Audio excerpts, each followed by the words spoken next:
Hello, kamusta ka at welcome back sa aking channel. Napansin mo ba? Minsan hindi naman talaga ang hiwalayan ang pinakamasakit.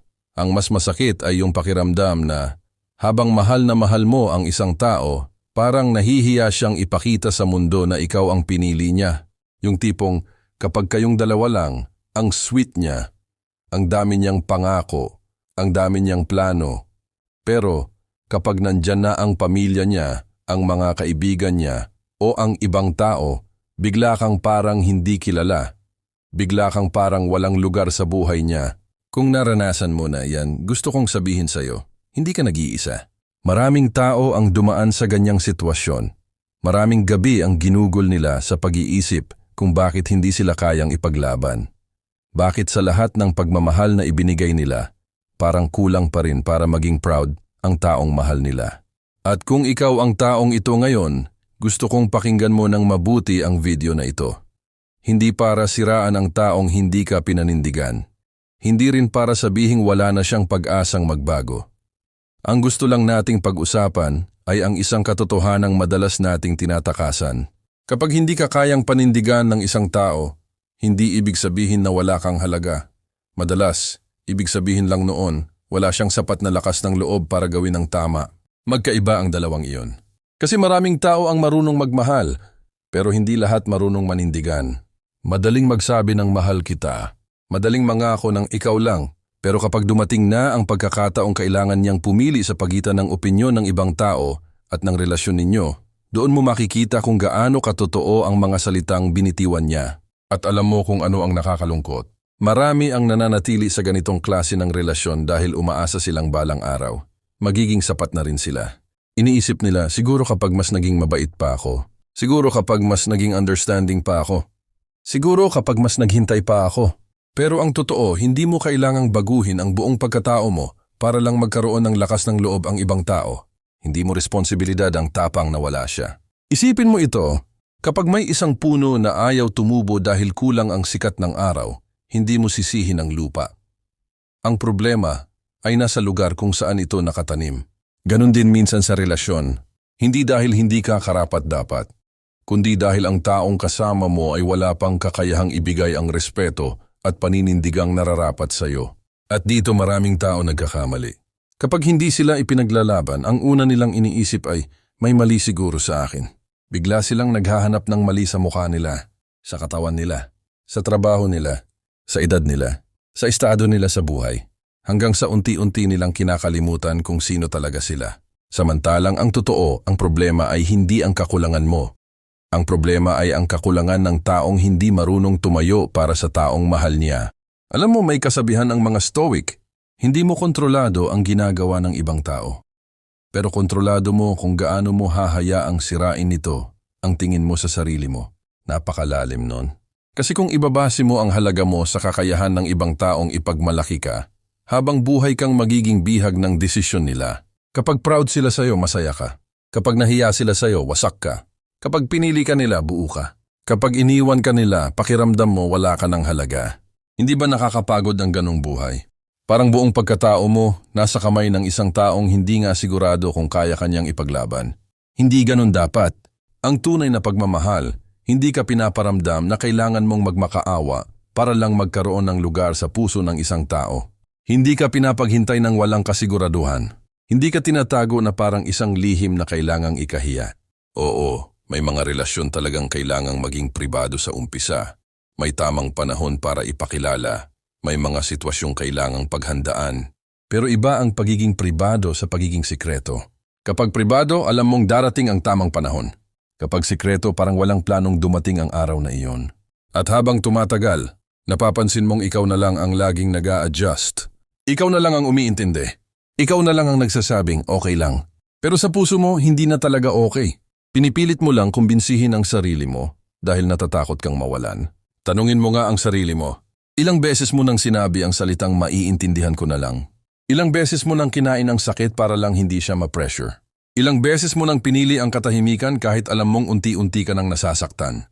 Kung mas madalas mong ginagawa ang mga iyon kaysa maramdaman mong mahalaga ka, baka panahon na para mag-isip.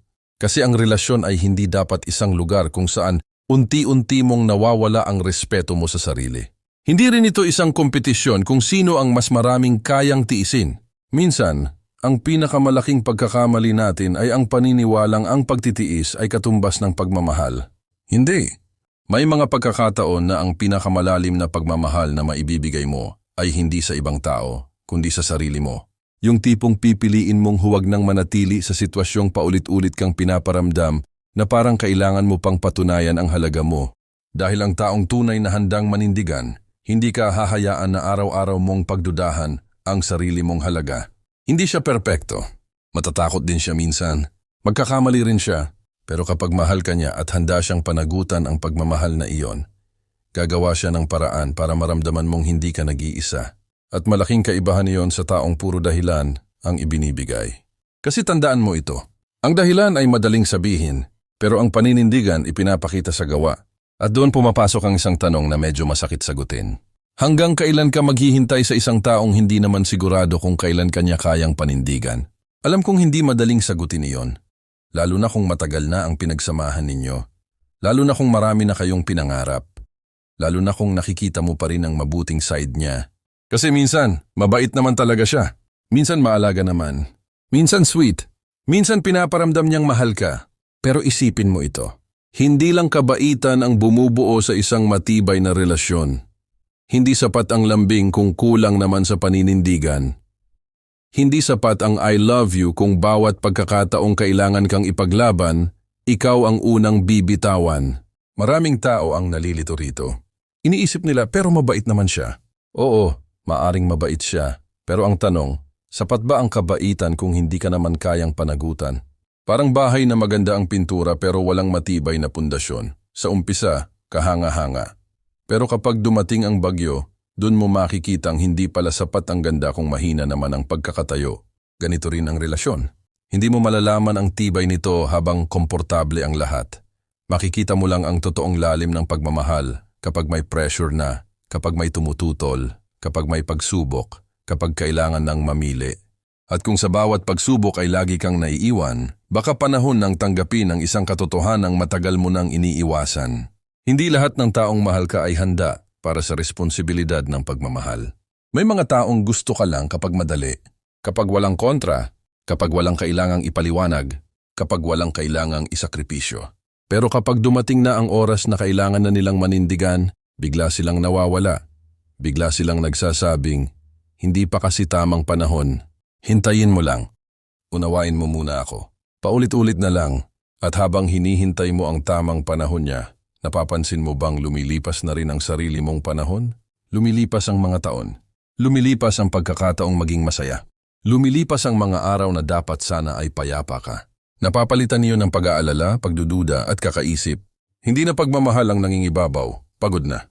May isang kwento na gusto kong ibahagi. May isang babae na halos 8 taon niyang hinintay ang lalaking mahal niya. Laging sinasabi ng lalaki na konting tiis na lang. Konting hintay pa. Kapag maayos na ang lahat, saka kanya ipapakilala sa pamilya. Saka magiging opisyal ang lahat. Lumipas ang 1 taon, 2 taon, 3, hanggang umabot ng 8 taon. Isang araw, napagod na ang babae.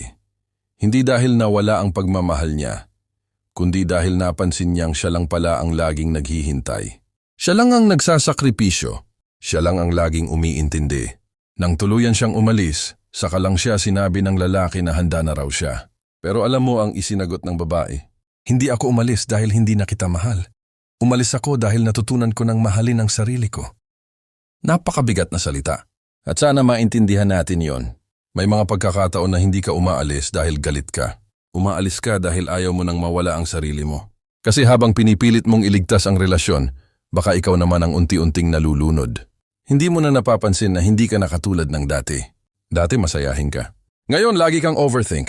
Dati kampante ka sa sarili mo. Ngayon bawat kilos mo parang kailangan mong patunayan na karapat-dapat kang mahalin.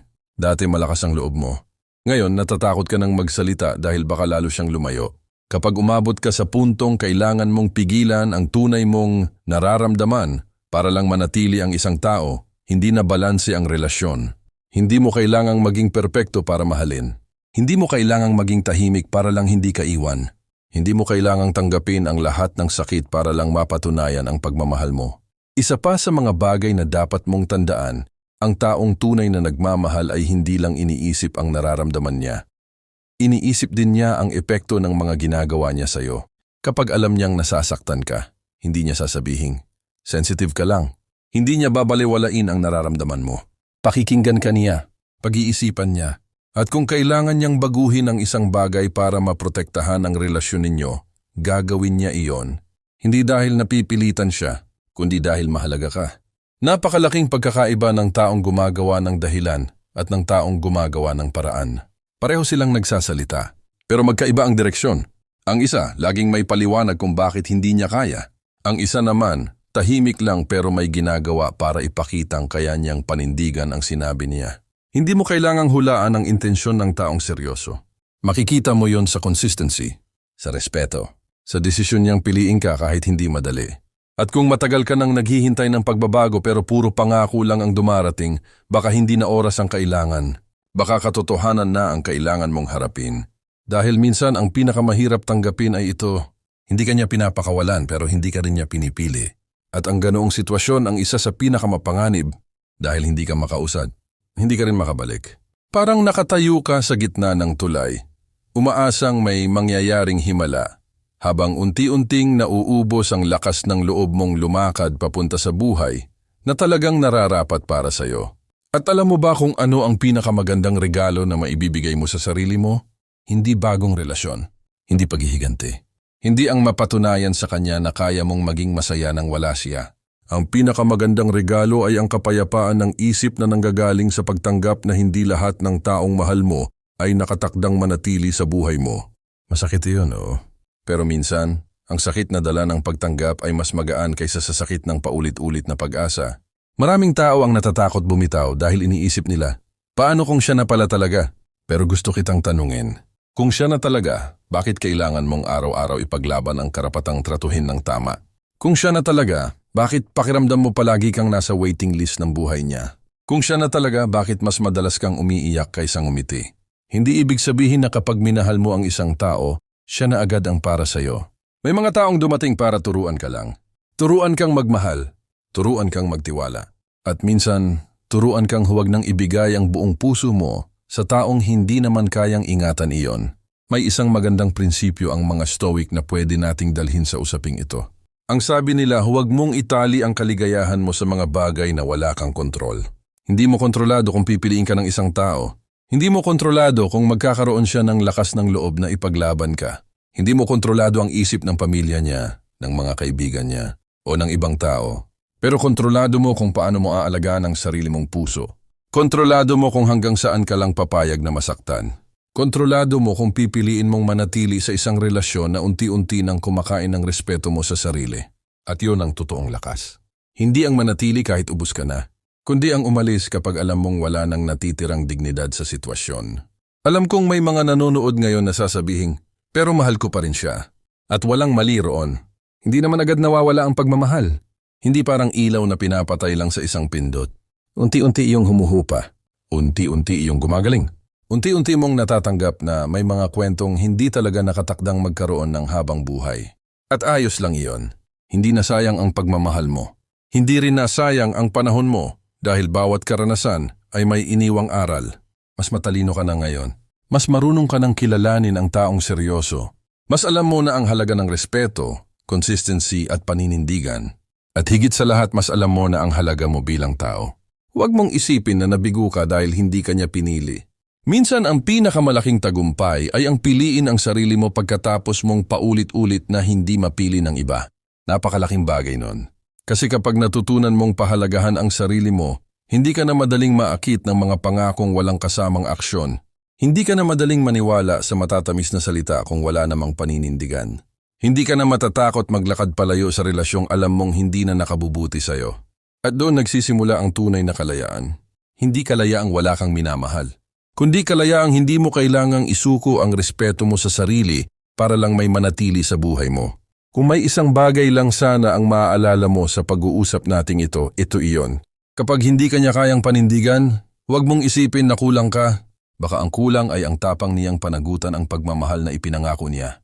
At tandaan mo rin ito, ang taong para sa iyo ay hindi ka gagawing palaisipan. Hindi ka hahayaang mabuhay sa puro baka. Hindi ka ipaparamdam na isa ka lang option kapag convenient. Pipiliin ka niya, rerespetuhin ka niya, at hindi siya matatakot na ipakita sa mundo na ikaw ang taong mahal niya. Kung umabot ka sa bahaging ito ng video, gusto kong malaman ang opinyon mo. Naranasan mo na bang mahalin ang isang taong hindi ka kayang panindigan? Ano ang pinakamahalagang aral na natutunan mo? Isulat mo sa comment section. Baka ang kwento mo ang maging lakas ng loob ng ibang taong kasalukuyang dumaraan sa parehong sitwasyon. Kung nakatulong sa iyo ang video na ito, huwag mong kalimutang i-like at i-share para mas marami pang taong nangangailangan ng mensaheng ito ang makapanood. At kung gusto mo pa ng mga content tungkol sa pagmamahal, self-worth, stoic wisdom, at pagbangon mula sa masasakit na karanasan, siguraduhin mong nakasubscribe ka sa channel at pindutin ang notification bell para hindi mo ma-miss ang mga susunod nating pag-uusap. Lagi mong tandaan, hindi nasusukat ang halaga mo sa kakayahan ng isang tao na piliin ka. Ang tunay mong halaga ay nasa kung sino ka, sa karakter mo, sa kabutihan ng puso mo, at sa respeto na ibinibigay mo sa sarili mo. May mga taong aalis. May mga taong hindi magkakaroon ng lakas ng loob na ipaglaban ka. Pero darating din ang tamang tao na hindi ka hihilinging magtago, maghintay ng walang katapusan, o magmakaawa para sa pagmamahal. Hanggang sa araw na iyon, piliin mong maging mabuti sa sarili mo. Patuloy kang lumago. Patuloy kang magmahal. Pero huwag mong kalimutang isama ang sarili mo sa mga taong karapat-dapat mong mahalin. Dahil ang taong tunay na para sa iyo, hindi lang magsasabing mahal ka niya. Ipapakita niya iyon, paninindigan niya iyon, at araw-araw niyang pipiliin na manatili sa tabi mo. Maraming salamat sa panonood. Mag-ingat ka palagi, manatiling matatag, at tandaan, ang pinakamagandang relasyon ay nagsisimula sa taong marunong munang pahalagahan ang sarili niyang puso.